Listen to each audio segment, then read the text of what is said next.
Selamat pagi anak-anak, kita kembali belajar tematik, tema 7, menyikapi perkembangan teknologi. Hari ini kita tiba pada pembelajaran 5 di halaman 37. Untuk materi yang akan kita pelajari hari ini sebagai berikut. Mengidentifikasi manfaat teknologi produksi pangan dalam kehidupan manusia. Mengidentifikasi keragaman individu dalam kehidupan sehari-hari di sekitar, mengamati cara mengukur volume benda dengan satuan tidak baku. Baik, sebelum memulai pembelajaran, mari kita berdoa supaya memperoleh manfaat dari sebuah aktivitas. Setiap waktu, kita senantiasa memanjatkan doa kepada Tuhan Yang Maha Esa. Sebagai insan beragama,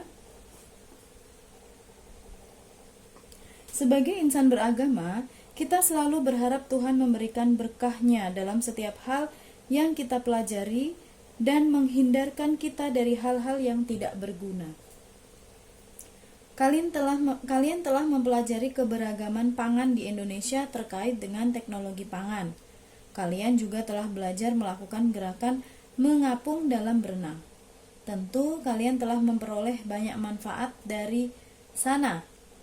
Sekarang, kita akan melanjutkan pembahasan lebih lanjut tentang teknologi pangan.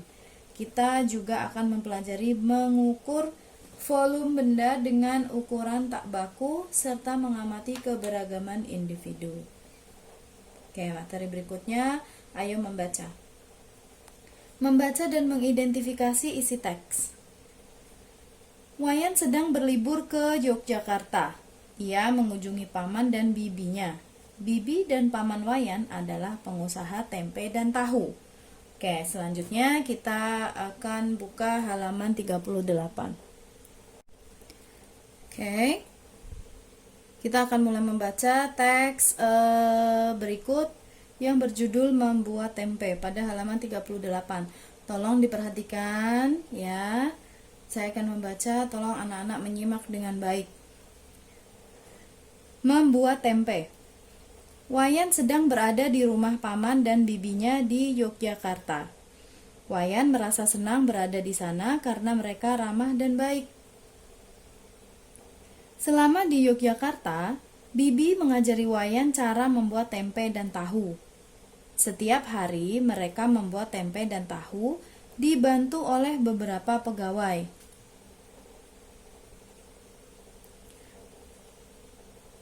Paman Wayan akan menjual tempe dan tahu ke pasar-pasar atau warung sayur. Namun, ada juga yang membeli tempe dan tahu paman ke rumah. Ternyata, cara membuat tempe sangat mudah. Dibutuhkan beberapa bahan, yaitu kacang kedelai, ragi tempe, dan daun pisang atau plastik. Pertama, kacang kedelai dicuci hingga bersih.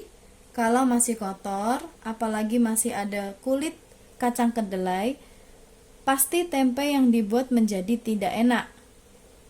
Kacang kedelai yang sudah bersih direndam selama 12 hingga 18 jam. Kacang kedelai dicuci kembali hingga kulitnya terlepas. Di tempat paman Wayan ada mesin pengelupas kulit kedelai. Mesin itu akan mengupas kulit kedelai dan membagi kedelai menjadi 2 bagian. Kata pamannya, kalau tidak punya mesin penggiling untuk memecah kedelai, maka biasanya mereka menaruh kedelai ke dalam karung kemudian menginjak-injaknya. Selanjutnya, kacang kedelai dikukus atau direbus hingga empuk. Kacang kedelai yang sudah empuk diangkat dan ditiriskan. Jika kacang kedelai sudah hangat, maka taburilah dengan ragi tempe. Ragi tempe membantu proses perubahan dari kacang kedelai menjadi tempe. Pemberian ragi tempe ada takarannya. Jika kita memberikannya tanpa diukur, maka tempe tersebut tidak akan terbentuk, bahkan bisa busuk. Kacang kedelai yang sudah ditaburi ragi dibungkus dengan daun pisang. Jika tidak ada daun pisang, plastik juga boleh. Perlu waktu selama 1 atau 2 hari sebelum kacang kedelai menjadi tempe. Cara membuat tempe terlihat mudah. Tuhan menciptakan kedelai yang banyak manfaatnya untuk kita. Menurut Bibi Wayan, tempe dan tahu adalah salah satu hasil teknologi pangan dari hasil pertanian. Teknologi pangan merupakan pengetahuan tentang bahan makanan yang digunakan untuk proses pembuatan makanan.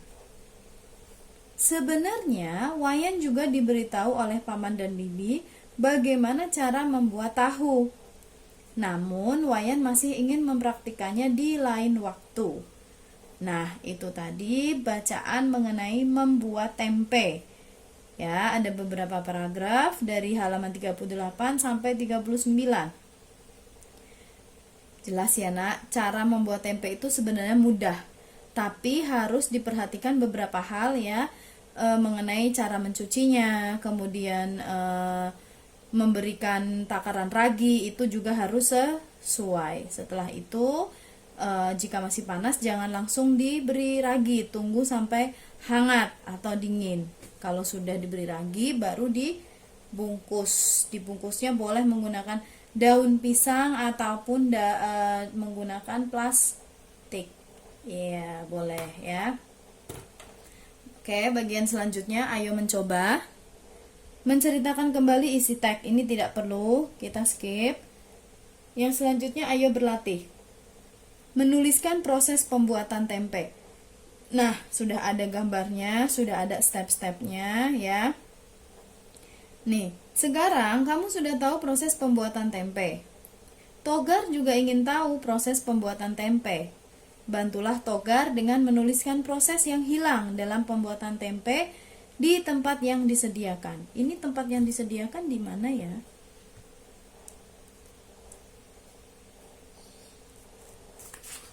Sepertinya tidak ada kolomnya. Kita coba lihat stepnya dari 1 sampai 7. Jika kalian perhatikan ada yang hilang, oh berarti di situ ya. Pertama, cuci bersih kacang kedelai. Yang kedua, rendam kacang kedelai selama 12 hingga 18 jam. Yang ketiga, cuci kembali kacang kedelai sambil diremas-remas hingga kulitnya terkelupas. Ya. Kemudian kukus atau rebus kacang kedelai. Nah, kalau kalian perhatikan, setelah step 3, cuci kembali kacang kedelai sambil diremas hingga kulitnya terkelupas.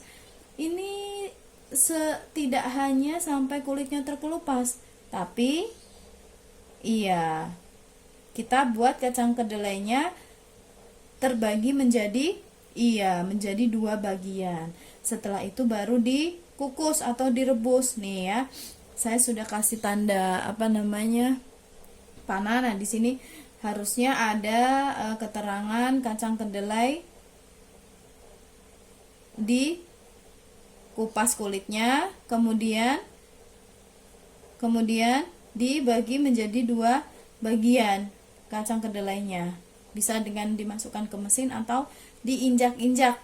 Diinjak-injaknya, tapi kacang kedelainya dimasukin ke karung dulu ya. Iya, jadi tidak langsung kena kaki kita gitu. Nah, kemudian yang keempat, kukus atau rebus kacang kedelai. Yang kelima, kacang kedelai ditiriskan dari air rebusannya. Kemudian kacang kedelai setelah agak dingin atau adem atau hangat diberi taburan ragi. Setelah itu baru dibungkus dengan menggunakan daun pisang ataupun plastik. Setelah itu biarkan selama 2 hari, maka tempe akan menjadi matang atau sudah kedelai yang tadi kita taburi ragi yang tadinya berupa butiran kacang kedelai sekarang berubah menjadi tempe gitu ya. Jadi prosesnya seperti itu. Oke. Jelas ya? Kita akan lanjut ke halaman 40. Baik, kita sudah membuka buku halaman 40 yang bagian ayo berdiskusi di bagian atas itu tidak perlu kita kerjakan, gitu silang aja. Kemudian kita lanjut ke ayo menulis. Kembali kita menuliskan arti kata dan contoh kalimatnya. Tolong diperhatikan. Perintahnya yang pertama itu adalah mencari arti kata. Masih ingat? Kalau mencari arti kata kita menggunakan kamus. Iya, Kamus Besar Bahasa Indonesia yang secara online juga ada ya, Google. Kemudian keywordnya adalah Kamus Besar Bahasa Indonesia. Nanti anak-anak tinggal masukkan kata masing-masing kata pada kolom pencarian atau pada kolom search ya. Oke. Kalian tinggal tulis aja juga boleh. Saya sudah mencari artinya. Amati kata-kata yang digaris bawahi pada teks membuat tempe. Carilah arti kata tersebut menggunakan kamus. Kamu bisa meminta bantuan kepada orang tua atau gurumu. Baik, yang pertama adalah pegawai. Di situ sudah tertera ya, sudah tertulis. Pegawai itu artinya pekerja di kantor atau karyawan. Kamu tulis nak, tulis di bukumu.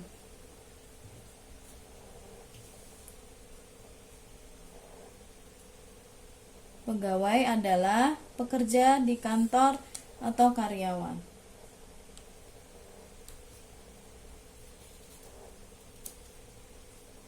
Ragi adalah, ragi ini agak panjang. Saya persingkat ya supaya kalian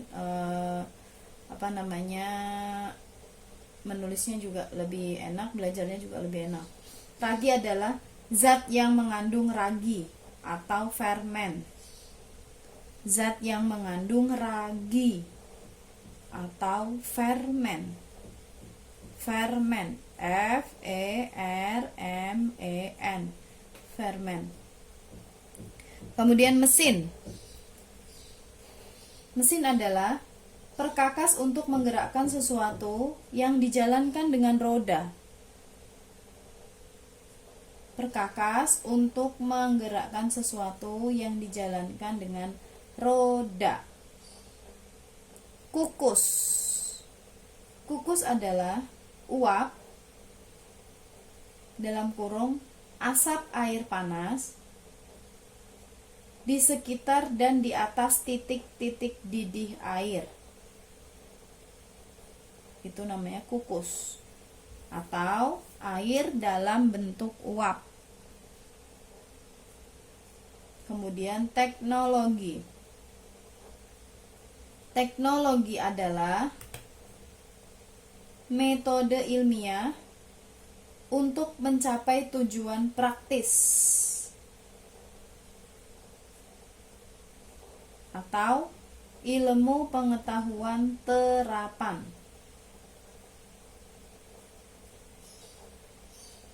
Atau sarana untuk menyediakan barang-barang yang diperlukan bagi kelangsungan hidup manusia.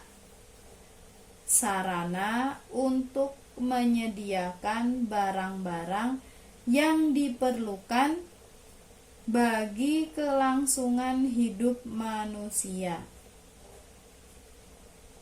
Kemudian yang terakhir adalah proses.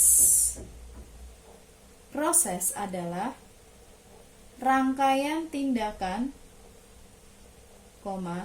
pembuatan atau pengolahan yang menghasilkan produk.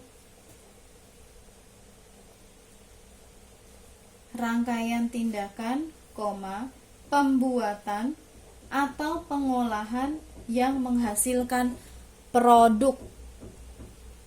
Oke, that's it. Oke, nanti yang bagian bawah, buatlah kalimat baru menggunakan kata-kata di atas. Yang pertama pegawai, ragi, mesin, kukus, teknologi, serta proses. Kalian kerjakan sendiri, kerjakan di buku ya. Kerjakan di buku sini, di tematik sini. Ya, dikerjakan. Membuat kalimat dengan ide sendiri, ide masing-masing.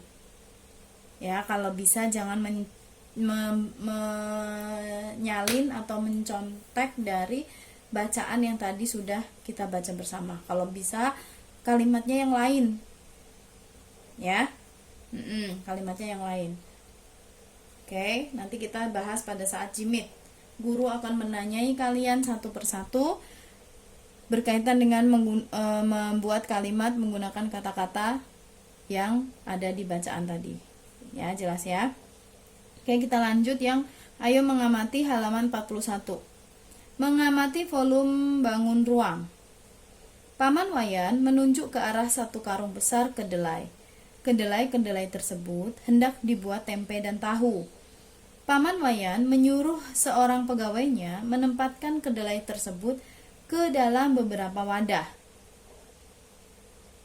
Wayan menghitung banyaknya keranjang berisi kedelai agar dapat menampung seluruh isi karung yang besar itu.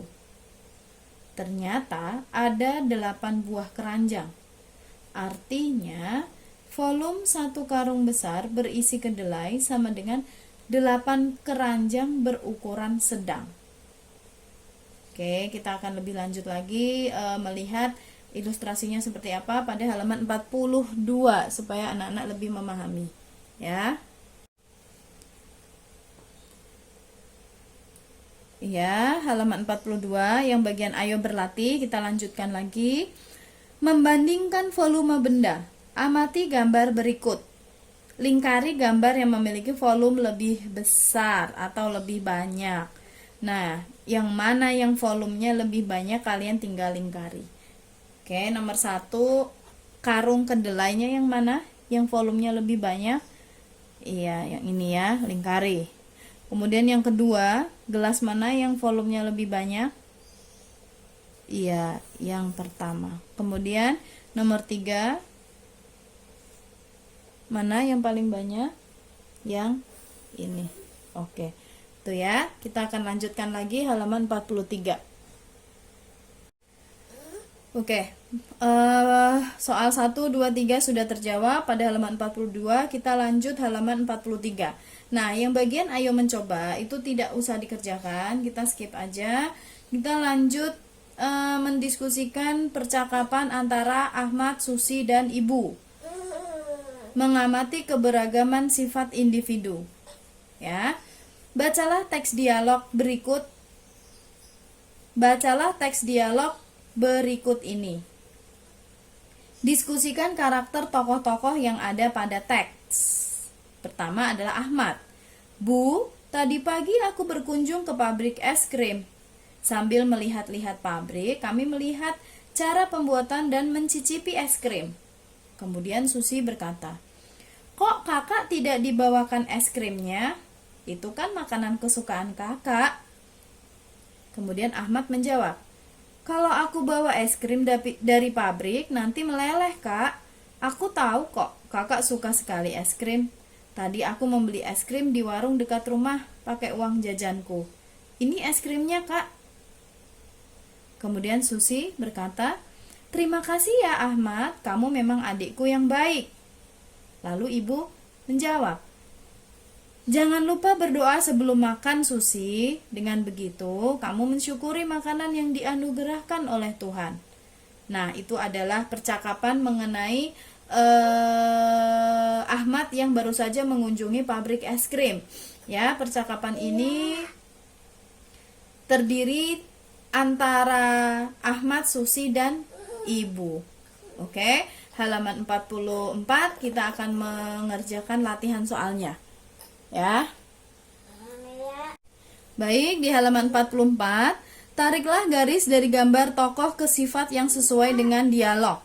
Nah, tokohnya ada di sebelah kiri, kemudian sifat yang dimiliki ada di sebelah kanan.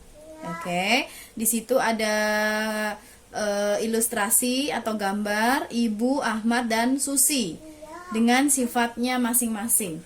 Yang pertama, pandai berterima kasih. Siapa yang pandai berterima kasih? Iya. Kemudian yang pandai bersyukur siapa? Oke. Kemudian yang dermawan siapa? Iya. Kita coba ya. Ibu itu karakternya bagaimana? Pandai bersyukur ya. Nih kita tarik. Kemudian Ahmad ini dermawan. You know dermawan? Orang yang suka beramal atau orang yang suka bersedekah, berbagi itu namanya dermawan. Dalam hal ini yaitu Ahmad ya, kamu tarik garisnya nak. Yang terakhir adalah Susi. Susi pandai berterima kasih. Dia dikasih es krim sama Ahmad, dia bilang terima kasih ya. Kayak gitu aja. Easy ya. Oke. Selanjutnya ayo mencoba. Ini memerankan teks dialog, ini nggak usah. Jadi materi kita yang pembelajaran 5 sampai di sini. Jika ada yang belum paham atau masih bingung atau kesulitan, boleh ditanyakan pada saat jimit ya, dengan guru. Terima kasih. Kita akan melanjutkan ke pembelajaran 6. Mohon maaf ya, ada suara anaknya Miss, dia mau ikut belajar sama kalian nak. Terima kasih ya nak. Kita lanjut lagi ke pembelajaran 6. Oke, kita kembali melanjutkan pembelajaran 6 di halaman 46 ya. Materi yang akan kita pelajari di pembelajaran 6 ini adalah sebagai berikut. Yang pertama, menggunakan kosakata tentang perkembangan teknologi pangan menjadi sebuah informasi. Yang kedua, mengukur volume benda menggunakan satuan tak baku. Yang ketiga, mengidentifikasi dampak positif dan negatif dari perbedaan sifat dan kebiasaan akibat adanya perkembangan teknologi produksi pangan. Nah, sebelumnya kita berdoa dulu supaya kita mendapatkan manfaat dari aktivitas hari ini ya. Mudah-mudahan Tuhan Yang Maha Esa memberikan kemudahan kepada kita semua dalam mempelajari materi hari ini ya. Selanjutnya ayo mengamati, membaca dan mengidentifikasi isi teks. Judulnya adalah membuat ikan asin. Oke, bagaimana caranya? Mari kita simak bersama-sama. Saya akan membacakan, tolong anak-anak memperhatikan. Sukakah kamu dengan ikan asin? Dalam ikan asin terkandung nilai gizi yang tinggi. Ikan asin diolah dari ikan segar hasil tangkapan nelayan. Ikan hasil tangkapan para nelayan tidak semuanya dijual dalam bentuk ikan segar. Beberapa ikan diolah terlebih dahulu menjadi ikan asin, baru kemudian dijual. Ikan asin lebih tahan lama. Oke, lanjut. Langkah pertama untuk membuat ikan asin adalah memilih ikan segar. Kemudian, ikan tersebut dicuci dan dibersihkan dari kotoran. Selanjutnya, ikan yang akan diolah ditaburi garam lalu disusun secara berlapis-lapis. Setiap lapisan ikan diselingi lapisan garam.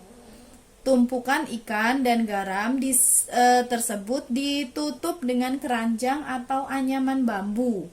Kemudian dibiarkan selama beberapa hari untuk proses penggaraman. Selanjutnya, ikan dicuci dengan air bersih dan ditiriskan. Susun ikan di atas para-para penjemuran. Pada saat penjemuran, ikan sekali-sekali dibalik agar cepat kering. Itu tadi proses pembuatan ikan asin dari awal hingga menjadi ikan asin yang sudah kering. Nah, latihannya, ayo menulis. Menuliskan arti kata dan contoh kalimatnya. Oke, jangan lupa kamusnya Kamus Besar Bahasa Indonesia. Saya sudah prepare, saya sudah mencari semua artinya. Tolong anak-anak ditulis ya. Gizi adalah, gizi adalah, yuk ambil pensil. Zat makanan pokok yang diperlukan bagi pertumbuhan dan kesehatan badan. Zat makanan pokok yang diperlukan bagi pertumbuhan dan kesehatan badan. Oke. Diolah adalah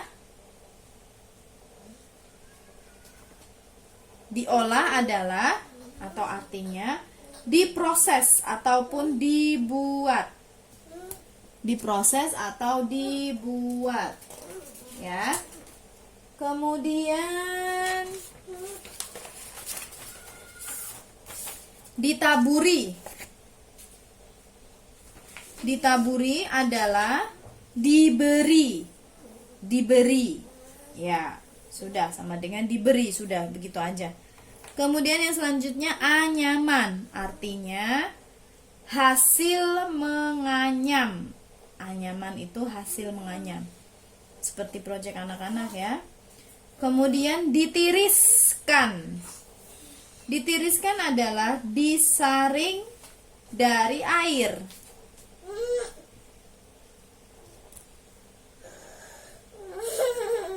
Disaring dari air. Kemudian yang terakhir adalah para-para. Bukan parah ya, tapi para. Para-para artinya anyaman bambu atau rak untuk menjemur ikan. Rak yang terbuat dari bambu berupa anyaman kayak gitu yang tersusun, kemudian digunakan untuk menjemur ikan. Ya, saya ulang, para-para artinya anyaman bambu atau rak untuk menjemur ikan. Ya.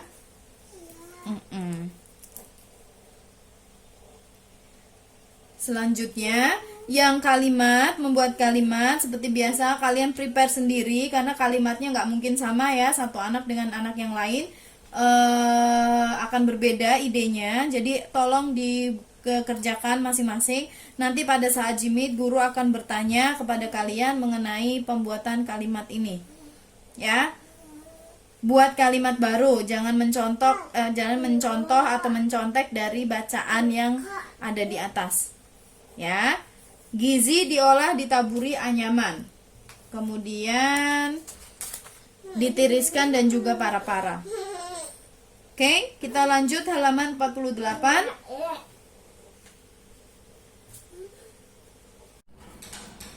Oke, kita lanjut halaman 48. Ayo berlatih menuliskan kata-kata pada kolom yang sudah disediakan ya. Pada space di buku kalian sudah tersedia. Jawabannya juga sudah tersedia. Jadi nanti anak-anak tinggal pilih aja yang mana yang sesuai. Ya, kita kerjakan bersama-sama. Jangan lupa untuk menuliskan jawabannya. Lengkapi bacaan di bawah ini. Gunakan kata-kata dalam kotak untuk membantumu. Air laut. Oke, itu sebagai jawaban nomor 1 ya.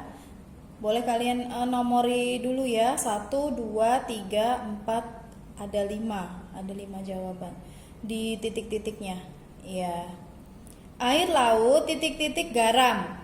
Petani garam bekerja membuat garam dari air laut. Jawabannya apa kira-kira? Iya, mengandung. Nomor 1 mengandung. Mengandung garam ya. Kemudian proses pembuatan garam adalah sebagai berikut. Yang pertama, mengumpulkan air laut di kolam, tambak, danau, atau penampung. 2. Hamparan air laut titik-titik di bawah panas matahari sampai warna air berubah menjadi merah. Warna merah berasal dari titik-titik yang berubah warna akibat konsentrasi garam yang makin tinggi. Kira-kira yang kedua apa? Iya, dijemur di bawah panas matahari sampai warna air berubah menjadi merah. Kemudian warna merah berasal dari alga yang berubah warna akibat konsentrasi garam yang makin tinggi. Kemudian mengeringkan air garam dengan cara air dijemur di bawah terik matahari hingga terbentuk kristal garam yang tipis. Proses itu dilanjutkan dalam waktu 3 hingga 4 hari sampai kristal cukup tebal dan bisa dipanen. Yang terakhir, berikutnya pengurasan air garam ke kolam kristalisasi atau tempat pengasinan garam yang terbentuk setelah titik-titik, ditiriskan beberapa saat, dipindahkan ke dalam gudang untuk disimpan. Tuh ya, jadi nomor 1 jawabannya mengandung, nomor 2 dijemur, nomor 3 alga, nomor 4 kristal, nomor 5 ditiriskan. Oke, kalau ketinggalan bisa diulang lagi videonya ya. Jelas ya. Kemudian kita lanjut, ayo mengamati volume bangun ruang. Bongkahan garam berbentuk bangun ruang yang memiliki panjang, lebar, dan tinggi. Bangun ruang memiliki volume. Lanjut halaman 49. Jumlah benda satuan yang dapat diisikan ke dalam benda ruang disebut juga dengan volume. Oke, jumlah benda satuan yang dapat diisikan ke dalam benda ruang disebut juga dengan volume. Benda satuan itu memiliki ukuran 1 kubus satuan. Perhatikan gambar di sampingnya ya. Itu adalah 1 kubus satuan. Perhatikan kubus di samping. Kubus itu memiliki panjang rusuk 1 satuan. Oleh karenanya kubus itu dinamakan kubus satuan. Gambar yang kubus yang kecil, yang atas itu namanya kubus satuan ya. Yang ini. Nih, ini namanya kubus satuan. Perhatikan gambar di samping. Ada berapa kubus satuankah gambar di samping? Tentu kamu menjawab ada 8 kubus satuan. Yaitu 2 dikali 2 dikali 2 sama dengan 8 kubus satuan. Bagaimana cara menghitungnya?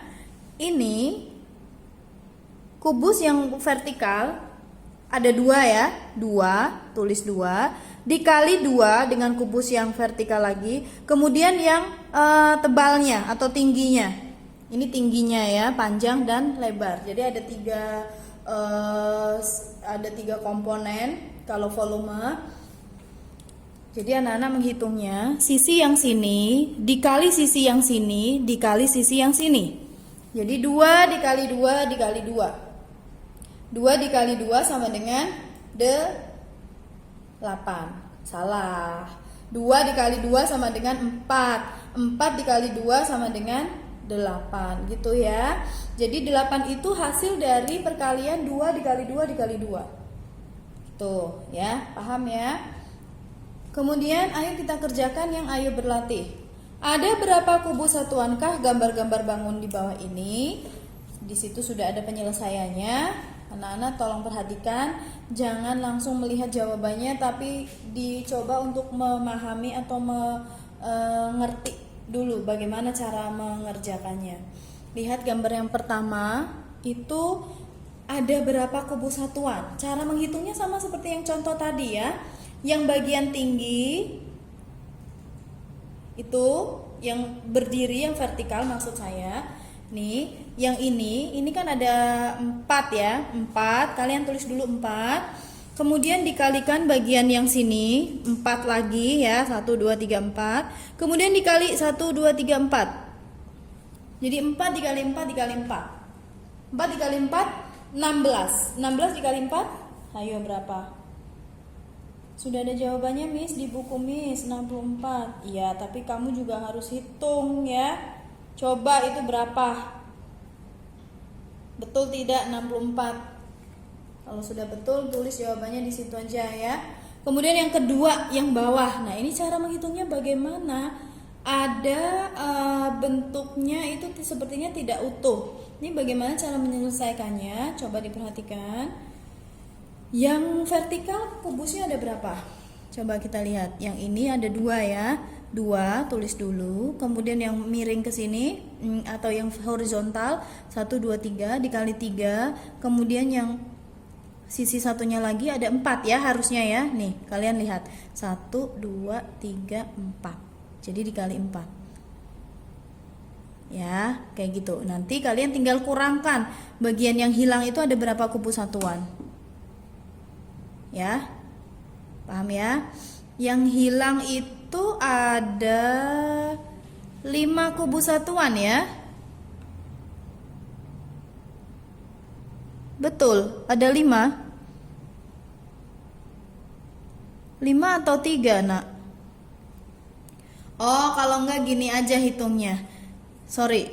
Jadi dari yang berdiri ini 1 2 2 dikali 3 1 2 3 ya, cukup sampai di sini. Kemudian kalian kalikan lagi sama yang sisi satunya 1 2 3 4. Jadi 2 dikali 3 dikali 4. 2 dikali 3 6, 6 dikali 4 24. Kemudian ada 5 sisa lagi. Lihat 1 2 3 4 5. Jadi anak-anak tinggal tambahkan 5 kubus satuannya. Jadi sama dengan 24 ditambah 5. Berapa? Ya, 29. Gitu ya. Kemudian yang nomor 3. Gampang ya. Lihat, ini utuh nih kubusnya. Ini 1 2 2 dikali 1 2 3 4 dikali 4 dikali 2. Jadi 2 dikali 4 dikali 2 sama dengan 8 dikali 2 16. Ya, kayak gitu. Yang terakhir kita lihat berapa jumlah kubus yang hilang? 2. Oke, nanti kita minus 2 ya. Nah, sekarang kita hitung dulu yang bagian berdiri ini atau yang horizontal, yang vertikal 1 2 3 3 1 2 3 dikali 3, lalu yang ke samping juga 3. Jadi 3 dikali 3 dikali 3. 3 dikali 3 berapa? 9. 9 dikali 3 27. Dikurang 2 ya, karena ini hilang 2 ya. Dikurang 2, jadi sama dengan 25 kubus satuan. Caranya kayak gitu. Jangan bingung ya. Oke, lanjut. Ayo mengamati. Mengamati keberagaman sifat individu di sekolah. Permen, coklat, atau makanan ringan lainnya merupakan hasil teknologi pangan. Di kantin sekolah dijual berbagai makanan, di antaranya makanan. Kita lanjut di halaman 50 ya. Oke, ini halaman 50. Di antaranya makanan-makanan yang merupakan hasil teknologi pangan. Banyak siswa yang saat istirahat jajan di kantin sekolah. Mereka membeli makanan kesukaannya. Sampah tidak terlihat berserakan di tanah. Hal itu karena mereka membuang bungkus makanan ke dalam tempat sampah. Lihat ilustrasinya, bagian belakang kedua siswa tersebut adalah kantin sekolah. Ada juga teman Ahmad yang bersifat dermawan, setiap hari membawa bekal makanan dan berbagi dengan temannya. Bagaimana dengan sifat teman-teman di sekolahmu? Oke, jadi dermawan itu adalah sebutan bagi orang yang suka berbagi, yang suka beramal, yang suka bersedekah, itu namanya dermawan. Tahu derma, berderma ya? Pasti anak-anak pernah ya berderma. Nah, itu adalah artinya kita itu berbagi kepada sesama. Jelas ya? Kemudian kita lanjut, ayo berdiskusi. Nah, ini mendiskusikan sifat baik teman, tidak perlu kita kerjakan. Kita lanjut ke ayo menambah wawasan. Yang bagian bawah. Saya bacakan, tolong nanti anak-anak memperhatikan ya. Ayo menambah wawasan. Kepribadian adalah keseluruhan cara seorang bereaksi dan berinteraksi dengan individu lain. Kepribadian sering diistilahkan sebagai sifat yang dapat diukur yang ditunjukkan oleh seseorang. Berikut ini adalah beberapa perilaku yang sesuai dengan kepribadian. Nah, jadi untuk saat ini anak-anak mempelajari mengenai kepribadian. Nah, di sini di buku kalian sudah dideskripsikan ada banyak hal ya yang merupakan kepribadian yang sehat dan juga kepribadian yang tidak sehat. Apa saja? Mari kita baca bersama-sama. Kepribadian berikut harus kalian lakukan karena kepribadian yang sehat. Pertama, mampu menilai diri sendiri, mampu menilai prestasi yang diperoleh, menerima tanggung jawab, mandiri, dapat mengontrol emosi, memperhatikan tujuan, empati terhadap orang lain, bersosialisasi dengan lingkungan, memiliki filsafat hidup dan ideologi, mengejar kebahagiaan. Nah, itu adalah kepribadian yang sehat, yang baik, yang perlu kita lakukan. Bagaimana dengan kepribadian yang tidak sehat?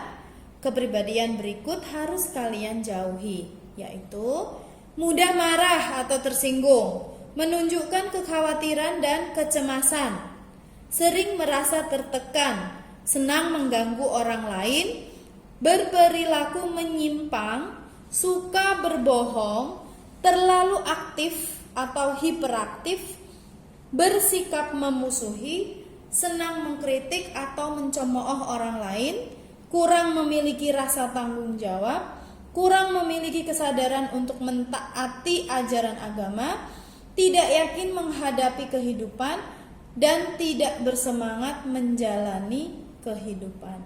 Itu adalah kepribadian yang ada pada diri kita, ya, baik kepribadian yang sehat maupun yang tidak sehat.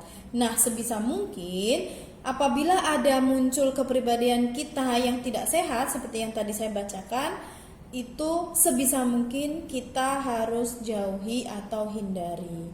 Kita lakukan yang kepribadian yang baik, yang sehat, ya. Kemudian yang bagian bawah, kegiatan bersama orang tua itu tidak perlu kalian kerjakan, ya, tidak perlu kalian lakukan. Kita lanjut ke halaman 52. Saya rasa materinya cukup sampai di sini. Kita lihat di halaman 52 ada kata-kata yang sulit yang perlu kita baca, ya.